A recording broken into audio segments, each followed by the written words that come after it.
For the video version of this podcast, please visit our YouTube channel, Daughters of the American Revolution National Headquarters.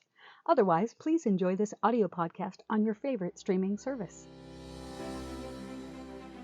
When you have almost 200,000 good women from diverse backgrounds, CEOs, stay-at-home moms, women of color, indigenous women, young women, old women, literally women from every walk of life that all have our organization in common, we have the potential to move mountains.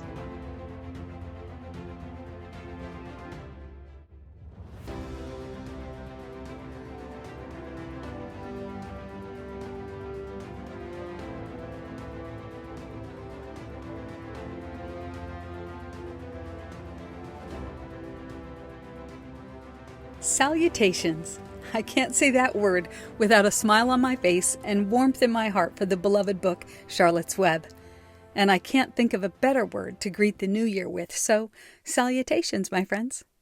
I hope you too have a smile on your face as we cheerfully embrace the year before us. There will be challenges, inspiration, and great accomplishments ahead for all of us to share. We want to be able to share all of these with you, so please subscribe and click the notifications bell so that you don't miss an episode.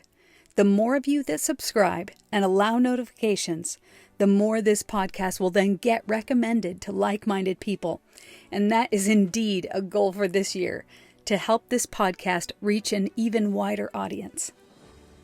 Well, in this upcoming episode, we'll be challenged to have a better relationship with nature and our environment. We'll learn how to participate in the great backyard bird count, and we'll hear all about how some of our states are really promoting an attitude of conservation among their membership. We'll be inspired by our wonderful First Vice President General, Ginnie Sebastian Storage. We'll also hear a recap of the Wreaths Across America event that happened on December 17th of last year. But first, we want to hear from the National Chair of the Conservation Committee, Lynne Stallcop. So sit back, or even better yet, put on your walking shoes and let's make today a great day. Just one of many great days that will make up the new year.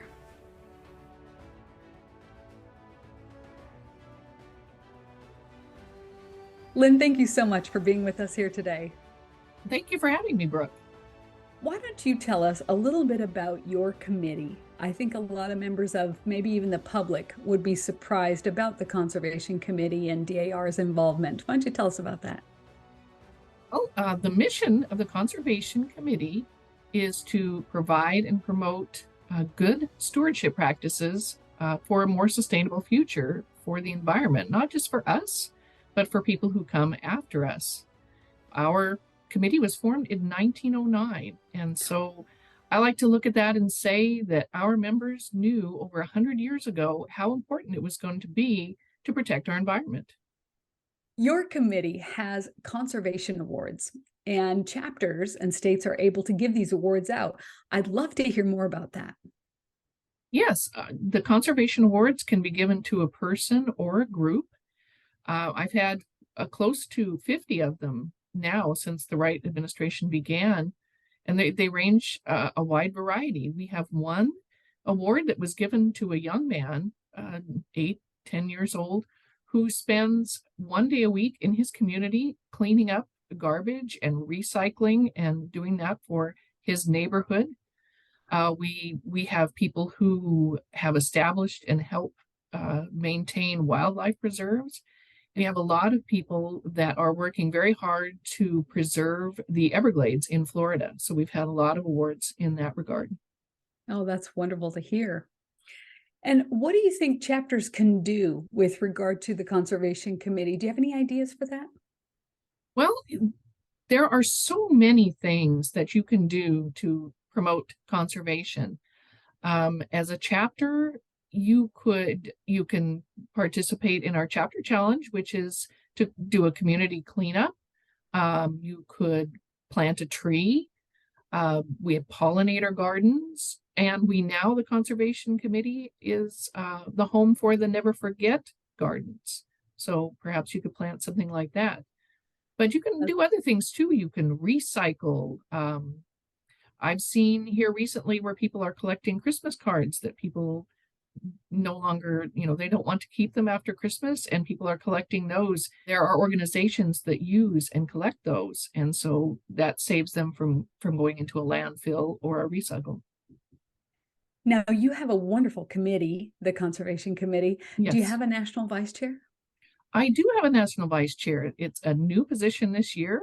This is Tammy Blackburn. She's with the Lone Star chapter in Texas, and she helps me. She helps me manage the Facebook group. She helps me to disseminate information to the division chairs, and just generally assists with ideas. We get a lot of email from members with various ideas of things that they would like to see in the committee, and so she helps me sort through those. You have a great website too on our members' website that has a lot of information. Can you just tell us briefly just a couple of things that members might find when they go and look at your committee page on our members only website? Well, first they will find the member challenges and the chapter challenges, things that they can do, projects that earn you points. There are also the conservation minutes out there. We encourage our chapters to have a conservation minute at each meeting, or if not, perhaps put it in their newsletter.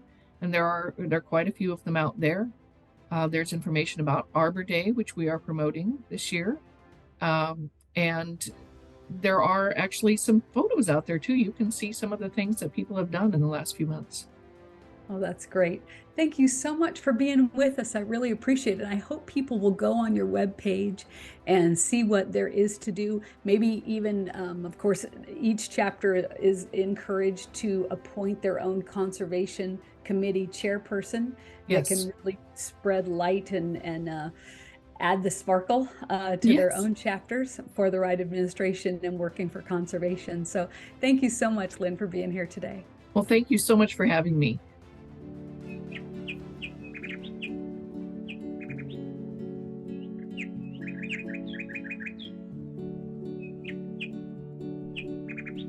State and chapter societies in DAR around the world have continually prioritized protection and conservation of our natural environment.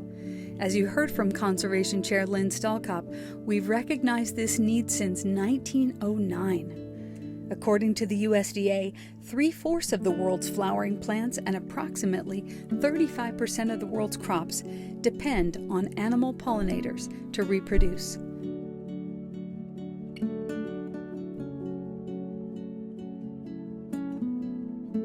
Honeybees alone populate approximately $15 billion worth of crops in the U.S. each year.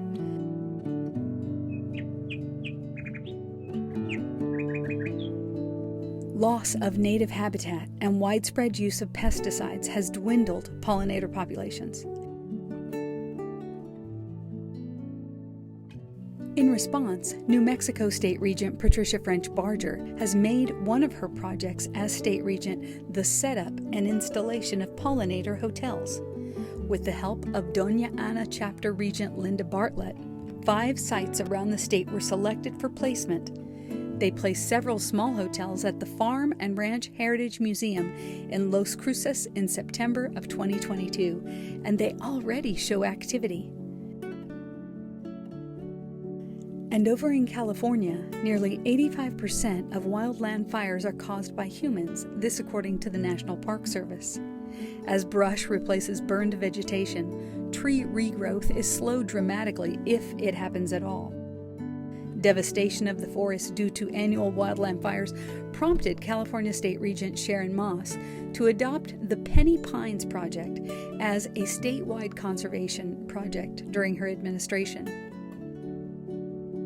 Chapters are encouraged to sponsor forest regrowth through California, 1 acre at a time. Find out more about what your state regents are doing to preserve our environments. To help support either of these projects or to get more information, please visit the New Mexico State website at nmsodar.org or the California website at californiadar.org.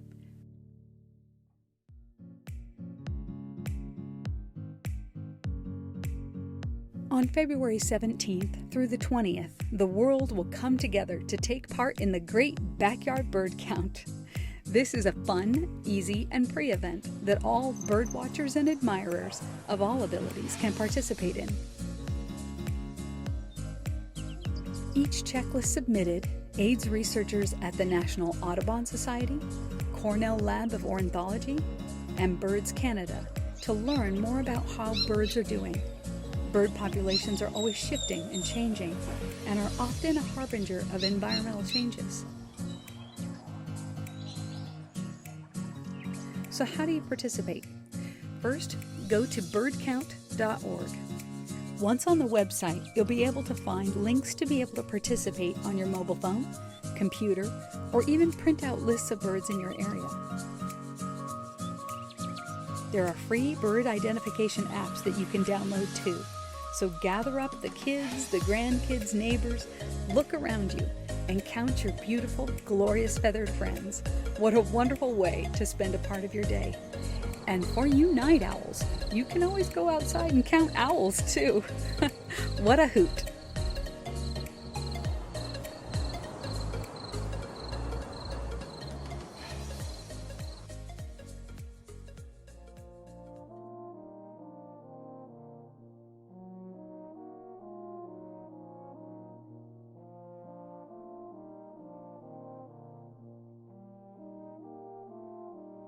The Patriot Profile segment is dedicated to all patriots, known and unknown, that helped our country gain its independence. We offer to you a parade of exemplary lives. May their selfless acts of patriotism inspire each of us, as well as the generations to come.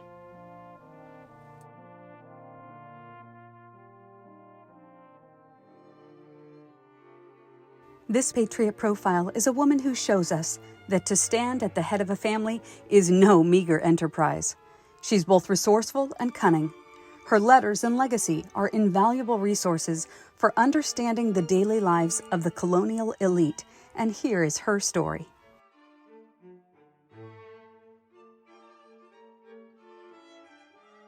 Born in 1724 to a prominent New York family, Margaret Beekman was destined to marry well, and at the age of 18, she fulfilled this destiny by marrying Judge Robert Livingston. Many marriages of prominent families of the time were strategic, based upon a desire to preserve or enhance wealth, property, and reputation. Margaret and Robert's marriage on the surface certainly seemed to fit that mold. Margaret's dowry was a sizable 240,000 acres, and Robert was her second cousin, and inarguably, the marriage created a dynasty that would influence American politics from the very foundation of the new republic. The Livingston legacy and longevity was aided by the fact that the marriage produced 11 children. Although this bond may have begun as a business arrangement, Robert and Margaret's letters demonstrate genuine love and affection. In 1755, Robert, in a letter to Margaret, wrote, and I quote, "You are the cordial droplet which heaven has graciously thought fit to sweeten my cup." What a wonderful sentiment. Their marital bliss was cut short, however, when in 1775, the day after their 33rd wedding anniversary, Robert died. Further tragedy befell Margaret. Within a span of 7 months, she would mourn her father, husband, and father-in-law. As a result, Margaret found herself faced with some daunting tasks. Rather than remarry, she instead chose to manage the enormous family estate, holdings, and businesses on her own. Her letters and tenant books are testament to the prowess of Margaret and her business skills. A further test of her fortitude would come during the Revolutionary War. Upon receiving warning that many prominent estates supportive to the Patriot cause were to be burned by the British, Margaret gathered up some sentimental items, including the wedding portraits of her and Robert, and fled to Connecticut. The house was burned to the ground.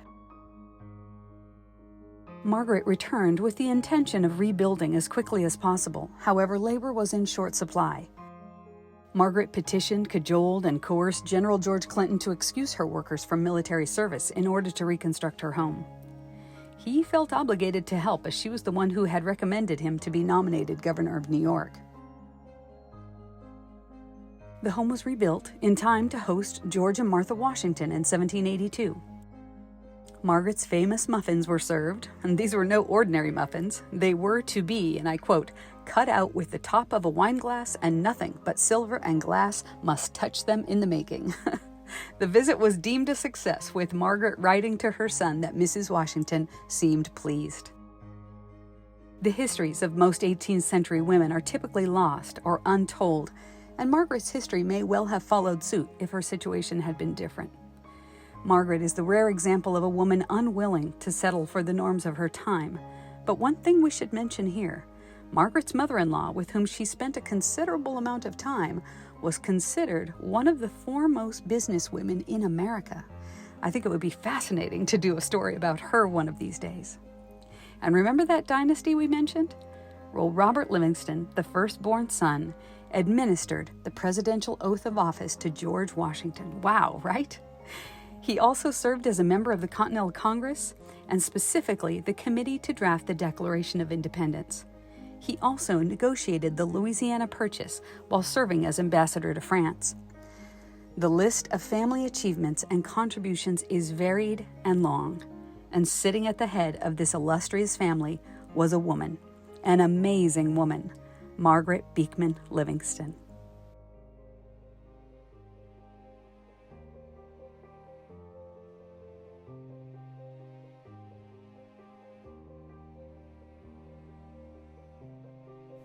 I recently got to take a few moments to talk with our first Vice President General, Ginnie Sebastian Storage. I think you'll find her to be as much of a delight as I did, and I'm always so impressed to learn the background and the histories of these women who serve at the national level of our society. Well, thank you so much, Mrs. Storage, for being with us today. Absolutely, Brooke. Thanks for having me. And you can call me Ginnie. It's certainly appropriate to do that in casual settings. Okay, great. Thank you.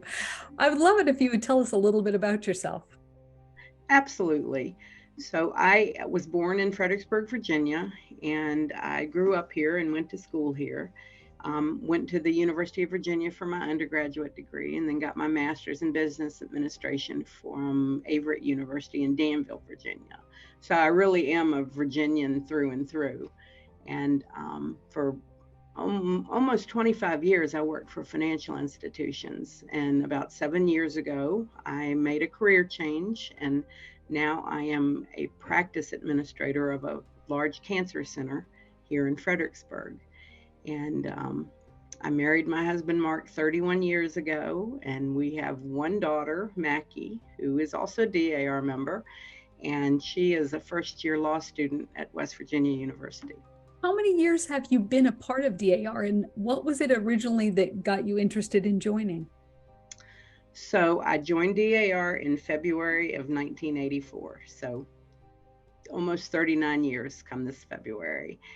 I actually was a Children of the American Revolution member, and my girlfriend, Cindy Steinbach, I can remember this day like it was yesterday. We were sitting in algebra class, and she said, "Hey, do you want to go to a meeting?" And I was like, "Sure, why not?" I'm never one to turn away a meeting.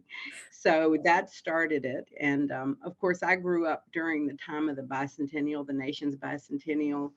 And you know, that time instilled in me a great love of patriotism and history and everything that CAR and DAR embodies.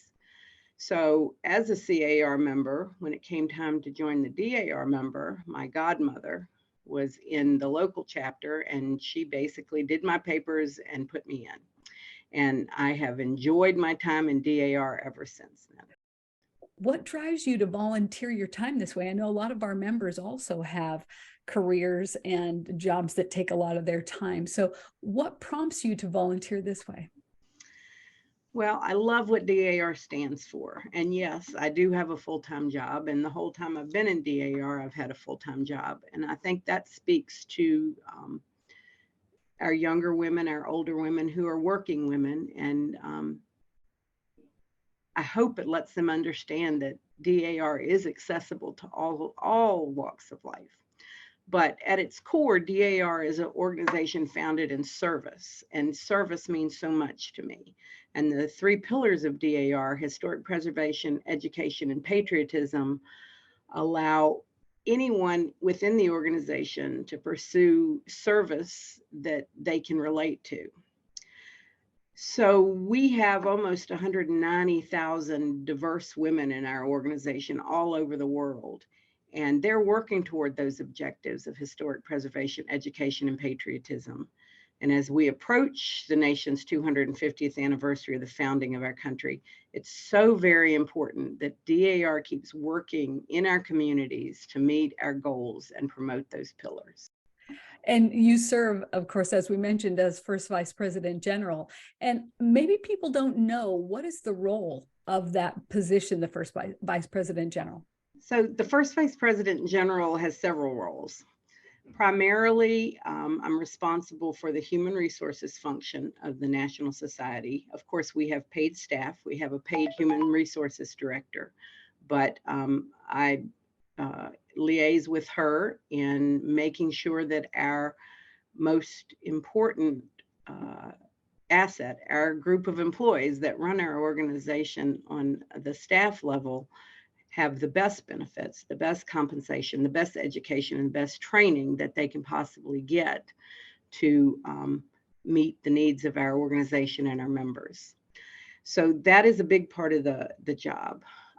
I also serve in the place of the President General when called upon to do so, or when the need arises if she is not able to do so.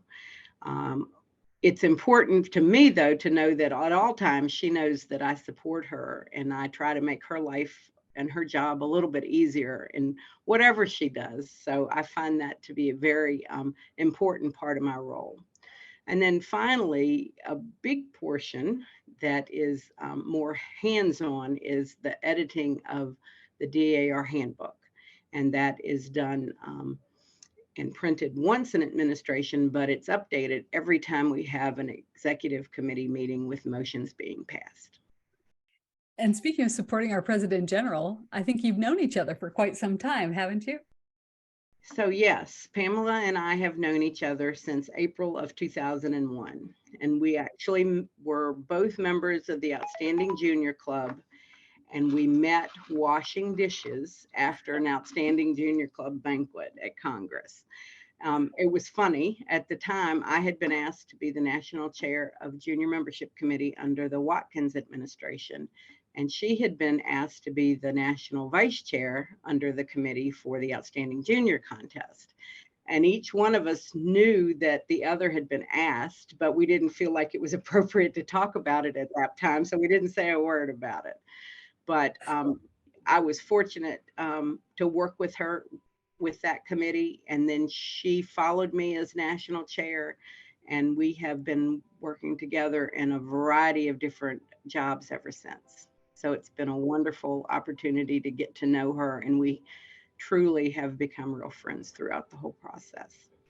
It's been neat just to see from my end. I can see how well you work together and how well that, you support one another in all that you do in DAR. With regard to the 6 points that the Wright administration has as their goals, what do you find out of those the most compelling? Is there more than one? I feel very driven by all 6 goals of the Wright administration. And of course, our theme, celebrate Stars and Stripes forever, rejoice in our DAR ties of service and friendship. But I think probably what I feel very convicted of within our goals is goal number 1, which is celebrating our nation's rich history and diversity of experience upon the threshold of America's 250th anniversary. We all come from different walks of life, and we all bring something so unique to what we contribute to our organization. And I think it's critical that we welcome our members as they are, with their backgrounds, with their skills, with their abilities, with their beliefs, with their approaches to life, and we welcome them and understand that everybody has something different to contribute to our organization. And I think that to me speaks volumes about what our organization is about and how important it is to recognize the diversity we have within our membership. However, as my role of First Vice President General dictates, I truly believe Goal 6 is critically important as well, and that's to recognize with appreciation our dedicated National Society staff. And as I said before, I had the joy of overseeing the human resources function at our headquarters. And I can tell you that our 144 staff members work daily to meet the needs of our members, and their dedication shines through with their commitment to service of our organization and our membership. So I hope anytime you have an opportunity to interact with one of our staff members, you thank them for their commitment to our membership and our mission. Absolutely. And on a more personal note, just so people know a little bit more about you personally, do you have a favorite color, perhaps? Well, I do, Brooke. And if you've seen my Facebook, you probably already know what it is. It's pink. And yes, of course, when I was state regent, my emblem was the pink dogwood. And we had a night that all of the pages dressed in pink. And very recently, I did a sparkle luncheon for the Wright administration executives. And the theme was Steel Magnolias. And it was blush and bashful at its best, honestly, with pink everywhere. So pink is that's my great. favorite color. I think we even have a picture of that we might put on this podcast for those who are looking at the visual version. We've talked in the past about today's DAR. What does tomorrow's DAR look like to you? Well, I truly believe the possibilities are endless for tomorrow's DAR. When you have almost 200,000 good women from diverse backgrounds, CEOs, stay-at-home moms, women of color, Indigenous women, young women, old women, literally women from every walk of life that all have our organization in common, we have the potential to move mountains, expand our reach, broaden our service, all the while continuing to promote our objectives of historic preservation, education, and patriotism. Thank you so much, Ginnie, for being with us today, for taking the time. I really appreciate it in your busy schedule. Absolutely insanely busy schedule. Thank you so much. Thank you for having me.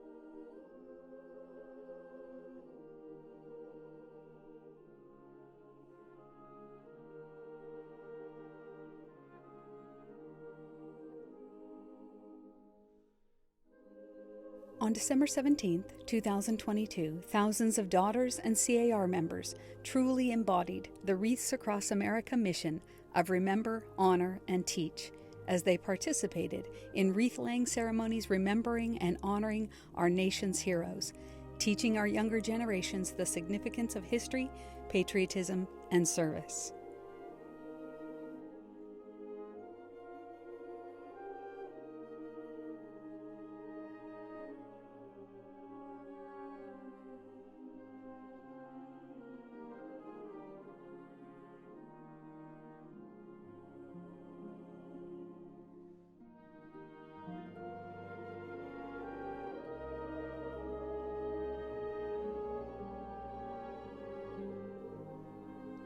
This year, over 2 million volunteers, more than a third of them children, placed 2.7 million wreaths on graves at 3,702 locations. At Arlington National Cemetery alone, 257,000 wreaths were placed by 28,000 volunteers.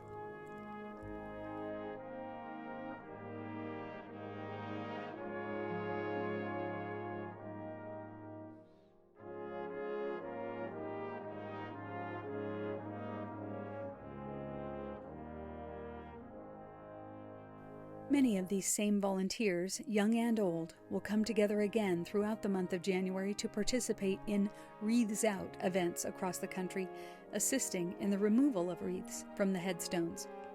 They'll attend Wreaths Across America mobile education displays beginning in California on January 16th and begin to prepare for 2023 placement next December 16th. What an amazing and heartfelt way to honor the memory of our servicemen and women.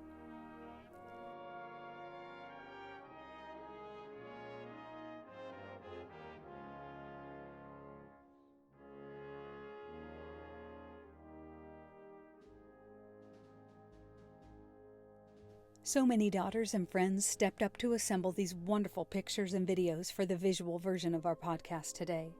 Special thanks go to Debbie Kosis, the National Vice Chair, Wreaths Across America, State and Chapter Resources, and to Shane Mayberry for his incredible video drone footage, and also to former Marine Gino Giambaluca. Thanks also to Jill Bellinger, Maria Blinn, Sue Fitzpatrick, Trish Gazvoda, Jane Grega, Suzanne Heskey, Allison Holland, Kristen Blackburn-Kaufman, Lisa Kenny, Susan Gillette Meir, Lisa Oakley, Billy Spence, Catherine Walker-West, and Janet Westbrook. Today we come together to remember our fallen heroes and honor those who have served and defended this great nation. I am humbled to stand here with you to pay tribute to the brave men and women who have fought for the freedoms we enjoy in the United States. So many are always so keen to participate in this wonderful event each year. If you haven't been able to be a part of Wreaths Across America Day, plan on joining us this coming December 16th.